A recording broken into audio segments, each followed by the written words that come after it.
नमस्कार जी, नमस्कार। बहुत बहुत धन्यवाद। और ये ज्ञान सत्र बहुत ही अद्भुत है, जो हमें किसी पुस्तक में, किसी टीका में नहीं मिलेगा। ये तो केवल कोई संत ही कर सकता है। क्योंकि अगर देखा जाए तो ये जितना भी ग्रंथों का ज्ञान है, ये कोडेड लैंग्वेज में है। जिसे कोड लैंग्वेज होती है, तो कोड लैंग्वेज में है, जिसे जो उसको खोलना जानता है वही जान सकता है, सारे नहीं जान सकते हैं।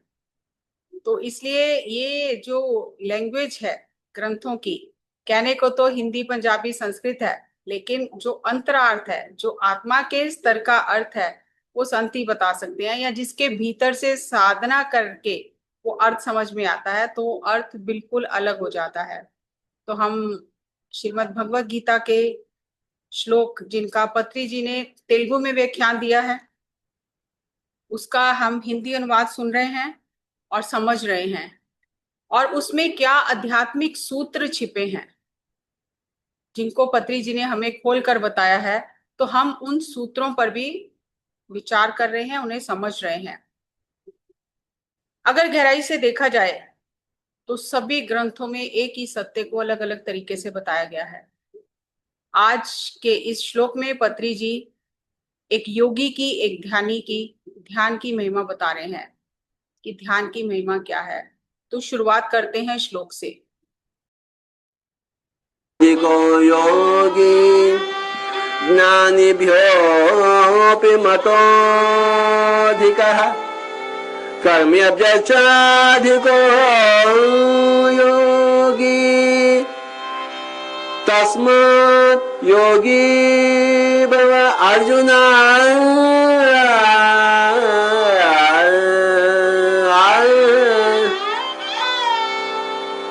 योगी भव ध्यान योगी भव। योगः चित्त वृत्ति निरोधः। ममात्मा सर्वभूतात्मा देहो देवालयो प्रोक्तः जीवो देवो सनातनः। मनुष्याणां सहस्रेषु मनुष्याणां सहस्रेषु कश्चित् यतति सिद्धये यततामपि सिद्धानां कश्चिन् मां वेत्ति तत्त्वतः कश्चिन् मां वेत्ति तत्त्वतः कश्चिन् मां वेत्ति तत्त्वतः।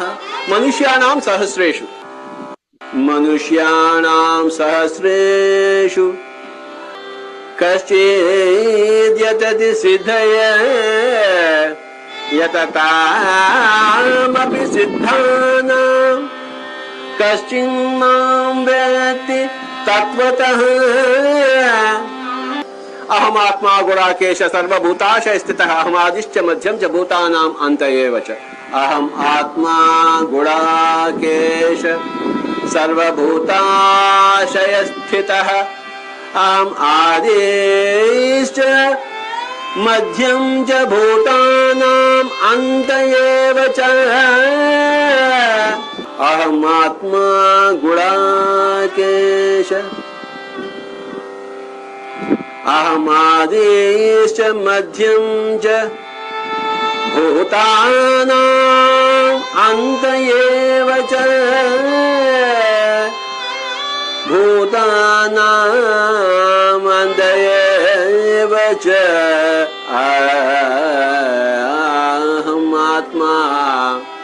अहमात्मा गुणाकेश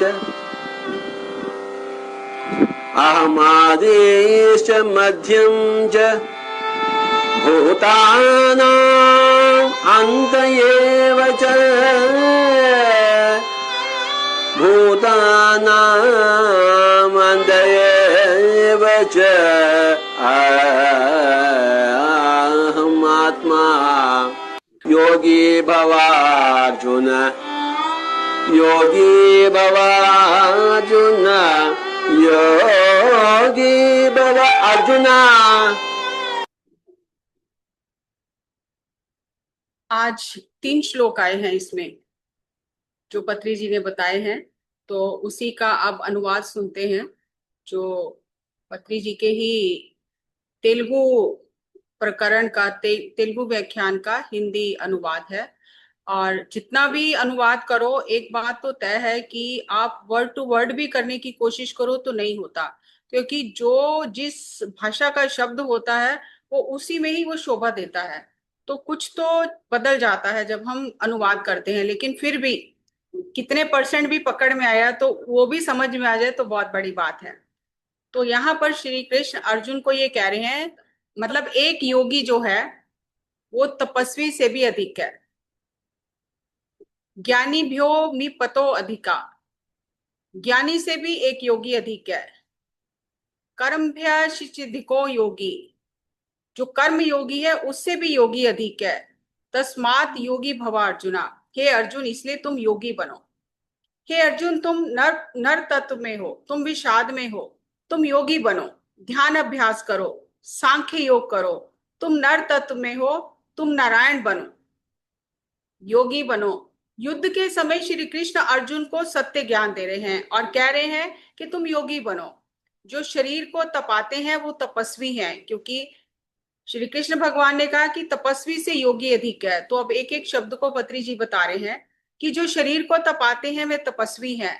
शरीर का आत्मा से कोई संबंध नहीं है, यानी शरीर को तपाने से आत्मा का अनुभव नहीं मिलता। भगवत गीता का ये सारभूत संदेश है। युद्ध के समय श्री कृष्ण कह रहे हैं योगी बनो।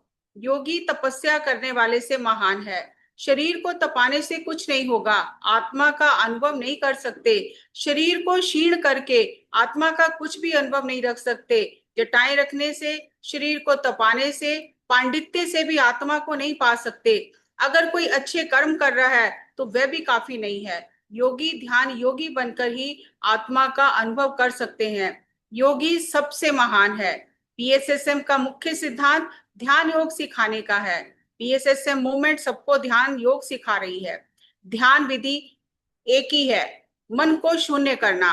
योग का अर्थ है मिलन। आंखें बंद करें, हाथ पांव क्रॉस करें, सांसों के साथ रहें। योग यानी स्वयं से जुड़ना। श्री कृष्ण वेद व्यास योगेश्वर हैं और वे अर्जुन को योगी बनने के लिए कह रहे हैं कि अपनी आत्मा के साथ एक हो जाओ, अपने आप के साथ एक हो जाओ। जब कोई जीवित योगी से सीख रहा है तो ये महान धन है। उसका ज्ञान लेना ये सबसे उत्तम धन है। हमें कुछ और करने की जरूरत ही नहीं है।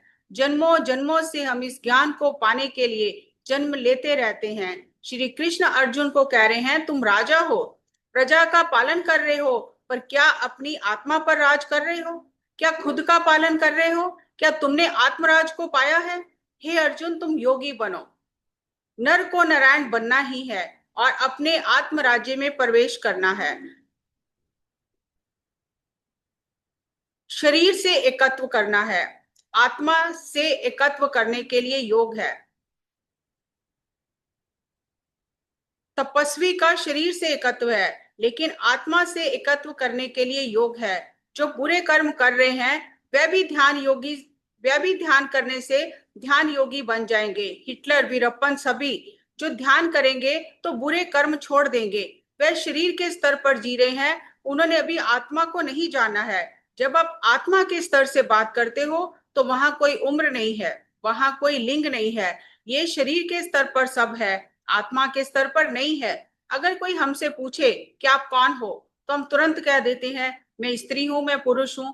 हम अपनी डिग्रियां बताने लग जाते हैं। कोई कहता है मैं 10 साल का हूं, कोई कहता है मैं 20 साल का हूं, मैं फला फला हूं, मैं सावित्री देवी या रमना राव का पुत्र हूं।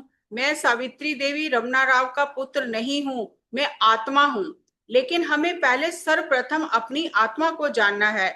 माय डियर फ्रेंड्स, मैं शरीर नहीं आत्मा हूं। यही भगवत गीता का सार है, यही कुरान का सार है, यही बाइबल का सार है, तिब्बती बुक ऑफ डेड का सार है, इजिप्शियन बुक ऑफ डेड का सार है, उपनिषद वेद सभी का यही सार है। आप शरीर नहीं आत्मा हो। रमन महर्षि का यही सार है, गौतम बुद्ध का यही सार है, योग विशिष्ट का यही सार है, शिव पुराण और सभी योगी यही बता रहे हैं। You are not this body, you are आत्मा। You are the experiencer. You are the perceiver. You are the thinker. You are the knower. You are the doer. You are the experiencer. Knower, doer, experiencer. स्वामी चिन्मयानंदा जी कहते हैं, हम महसूस करने वाले हैं, हम शरीर नहीं हैं। हम देखने वाले हैं, परसीव करने वाले हैं। हम क्या हैं? हम शरीर नहीं, आत्मा है। मैं किसी का भाई भतीजा नहीं हूं। भगवत गीता के मध्य में जब अर्जुन ने श्री कृष्ण से पूछा कि आप कौन हो, अर्जुन के माध्यम से कृष्ण भगवान ने हमें ये ज्ञान दिया। भगवत गीता के बीच में अर्जुन ने श्री कृष्ण से ये सोचते हुए पूछा कि कृष्ण मेरे मित्र हैं, कृष्ण मेरे भाई हैं, कृष्ण मेरे जीजा हैं, कृष्ण राजा हैं। तो पूछा आप कौन हो? अर्जुन ये समझ नहीं पा रहा था कि कृष्ण कौन है, क्योंकि वेद व्यास जी ने ज्ञान दिया, इसलिए कृष्ण हमें ज्ञान दे रहे हैं। अर्जुन के माध्यम से कृष्ण ने कहा, अहम आत्मा गुणाकेशा। हे अर्जुन, हे निद्रा को जीतने वाले अर्जुन, मैं आत्मा हूं। मैं आदि में भी हूं, मैं मध्य में भी हूं, मैं अंत में भी हूं। मैं सर्वभूतों में स्थित हूं। सभी काल देश में आत्मा है। शरीर एक समय एक ही स्थान पर एक ही देश में रहता है, लेकिन आत्मा हर समय स्थित है। मैं आत्मा हूं, मैं सर्व कालों में हूं। इस सत्य को कौन समझ सकता है? स्वयं ही हम इसे समझ सकते हैं। जो इसे समझे वही इसे जान सकता है। अहम आत्मा गुणाकेशा। हे अर्जुन, मैं आत्मा हूं, मैं शरीर नहीं हूं। हे अर्जुन, मैं आत्म पदार्थ हूं। एक व्यक्ति दूसरे व्यक्ति को कब प्रवचन दे सकता है? जब दूसरा व्यक्ति सुनने के लिए तैयार हो। कृष्ण अर्जुन को भगवत गीता सुना रहे हैं। कौरवों और पांडवों में क्या अंतर है? कृष्ण कौरवों को नहीं समझा सके, कौरव उन्हें समझ ही नहीं पाए, लेकिन पांडवों को समझाने में श्री कृष्ण सफल रहे, क्योंकि कौरव इंद्रियों के स्तर पर सोए हुए हैं और पांडव इंद्रियों के स्तर पर जागे हुए हैं। यही अंतर है। इसलिए कौरवों को नहीं कह सकते, अर्जुन और पांडवों को कह सकते हैं। जो इंद्रियों में लिप्त होता है उसको आत्म तत्व बोलने से भी समझ नहीं आता, उनके दिमाग में जाता ही नहीं है। जब इंद्रियों को जीतते हैं तब आत्म तत्व समझ में आता है। गुणा अर्थात निद्रा। उदाहरण मतलब जो सो रहा है, अगर हम उन्हें कुछ भी कहें तो उन्हें कुछ भी सुनाई नहीं आता, क्योंकि वे थक कर सो चुके हैं। इसी तरह जो इंद्रियों की गहरी नींद में है, उन्हें जगाया नहीं जा सकता। गुड़ा अर्थात निद्रा। अर्जुन को गुड़ा केशा कहा, क्योंकि अर्जुन इंद्रियों के स्तर पर जागा हुआ है, वह सुषुप्त अवस्था में नहीं है। मनुष्य में भी दो प्रकार के मनुष्य हैं, कौरव और पांडव। पांडव 5 हैं, कौरव 100 हैं और कृष्ण एक ही हैं। कृष्ण, वेद व्यास जी, बुद्ध जैसे महान लोग आते हैं और कौरव उनकी परवाह भी नहीं करते। वे कृष्ण और वेद व्यास के पास जाते ही नहीं। उन्हें जरूरत ही महसूस नहीं होती ज्ञान की। उन्हें जरूरत ही महसूस नहीं होती ज्ञान की। पांडव समझते हैं। कृष्ण ने कौरवों से पांडवों के लिए 5 गांव मांगे। कौरवों ने कृष्ण का अपमान किया एवं उनकी उपेक्षा तक की। उन्हें ज्ञान नहीं चाहिए था। कौरवों ने सेना मांगी, पांडवों ने कृष्ण को मांगा, उनकी उपेक्षा की। उन्हें ज्ञान नहीं चाहिए था। पांडवों की अपेक्षा सीखने की है। पांडवों ने कहा, आप हमारे साथ रहो। ये सोच का अंतर है। जिसको सत्य चाहिए उसे ही सत्य अवगत होता है, जिसे नहीं चाहिए उसे सत्य अवगत ही नहीं होता। जिसे संगीत सीखने की इच्छा है वह संगीत सीखता है, जिसको इच्छा नहीं है वह सीख ही नहीं सकता। यदि कोई संस्कृत सीखना चाहता है तो पहले उसके मन में ये विचार होना चाहिए कि मुझे संस्कृत सीखनी है, तब कोई आकर उसे संस्कृत सिखाएगा। मूल आवश्यकता ही सीखने की नहीं तो कोई जबरदस्ती सिखा ही नहीं सकता। गुरु भी खोज करते हैं ऐसे शिष्य की कि ऐसा शिष्य कहाँ है जो सीखने के लिए तैयार है, मैं किसे सिखाऊं। जब विद्यार्थी ध्यान योग सीखने के लिए तैयार होता है तो मास्टर स्वतः ही आ जाता है। इसी तरह ध्यान योग में भी गुरु देखता है कि ध्यान किसे सीखना है, कौन ध्यान सीखने के लिए तैयार है। हर व्यक्ति ध्यान नहीं सीख सकता। कौरवों को ज्ञान की परवाह ही नहीं है, वे राज्य चाहते हैं। वे 5 गांव देने के लिए भी तैयार नहीं है, वे भौतिक चीजों में ही जुड़े हैं। जब उनकी मानसिकता ही ऐसी है तो जो कृष्ण कह रहे हैं उनके दिमाग में घुसेगा ही नहीं, क्योंकि उनकी सोच प्रापंचिक है। कृष्ण दोनों के बीच में मध्यस्थता कैसे कर सकते हैं? क्योंकि कौरव सुनने के लिए बिल्कुल तैयार नहीं है। वे समझना ही नहीं चाहते, उन्हें राज्य चाहिए। दो प्रकार की मानसिक अवस्था के लोग होते हैं, ज्यादा कौरव हैं और पांडव सत्य सीखने के लिए तैयार हैं। कौरव तैयार नहीं हैं। पांडवों को सत्य की खोज है, वे सत्य के लिए प्राण देने के लिए भी तैयार हैं। उन्हें सत्य चाहिए, उन्हें राज का मोह नहीं है। पांडवों को सिद्धि प्राप्त करने की भी इच्छा है, जबकि कौरव सोचते हैं उन्हें ऐश्वर्य चाहिए, आराम चाहिए, अच्छा खाना सोना, हर कोई हमारा गुलाम हो, हम दूसरे की जगह पर कब्जा करना है। कौरवों की ऐसी सोच है। इसलिए श्री कृष्ण ने कहा, मनुष्याणाम सहस्त्रेषु, हजारों लाखों मनुष्यों में से कश्चिदति सिद्धि, कुछ ही लोग सिद्धि पाने का प्रयास करते हैं। चित्तामपि सिद्धा नाम, उन हजारों लाखों लोगों में से कुछ ही लोग आगे बढ़कर सिद्धि प्राप्त करने का प्रयास करते हैं। कश्चिन्ना माम वेत्ति तत्वतः, और उनमें से कोई एक जो सिद्धि को पा लेता है। लाखों हजारों मनुष्यों में से कुछ व्यक्ति ज्ञान पाने के लिए, सत्य पाने के इच्छुक हैं। उन हजारों इच्छुक लोगों में से कुछ ही सत्य की राह पर चलते हैं, सत्य को पाने का प्रयास करते हैं। उनमें से कुछ ही लोग सही मायने में आगे बढ़ते हैं, और उनमें से भी कोई कोई सत्य के लक्ष्य तक पहुंचता है। मेरी माता ने कहा संगीत सीखो। पिता ने कहा संगीत सीखकर क्या करोगे, इससे पैसा तो नहीं आएगा। माता और पिता की सोच में बहुत अंतर था। माँ संगीत के बारे में सोचती है, पिता पैसे के बारे में सोचते हैं। संगीत पैसा नहीं दे सकता, पर आत्म संतुष्टि दे सकता है। संगीत से आत्मानंद ब्रह्मानंद को पा सकते हैं। संगीत से आत्म राज्य के राजा बनते हैं, नाद ब्रह्म बनते हैं, धन नहीं आता। कृष्ण के जीवन में सुदामा, रुक्मणी, अर्जुन और भीम, बहुत लोग कृष्ण के पास पहुंचे। क्या सभी उनसे सीखे? नहीं। जो सीखने के लिए तैयार है वही सीखता है। संगीत सीखने की इच्छा है तो वह सीखकर अभ्यास करते हैं। हर कोई प्रसिद्ध नहीं होता, बहुत लोग सीखते हैं, पर कुछ ही लोग निपुण होते हैं। इसी तरह धरती पर बुद्ध, महावीर, जीसस, अनेक गुरु आते हैं। सत्य की परंपरा है। जीसस 12 लोगों के लिए आए, उन्होंने सबको बदलने का प्रयास किया। बुद्ध 500 लोगों के लिए आए, उन्होंने 500 शिष्यों को ज्ञान दिया, और उन शिष्यों ने वह ज्ञान हर जगह फैलाया। यही सत्य की परंपरा है। पीएसएसएम में अनेक लोग सीखकर दूसरों को सिखा रहे हैं, लेकिन थोड़े ही लोग अपने आप को समझ सकते हैं। इतने लोग हैं, लेकिन केवल कुछ ही लोग सीखते हैं। ऐसे लोग केशचन्य थोड़े हैं। सृष्टि का आदि मध्य अंत है, पर आत्मा के लिए ऐसा नहीं है। कोई कैसे जान सकता है कि वे शरीर नहीं आत्मा है? ध्यान द्वारा ही समझ सकते हैं जो ध्यान करते हैं। पतंजलि महर्षि ने कहा है, योगा चित्त वृत्ति निरोधा, ये सूत्र दिया है। चित्त यानी ज्ञान इंद्रिया, कर्म इंद्रिया, मनुष्य 24 का जोड़ है।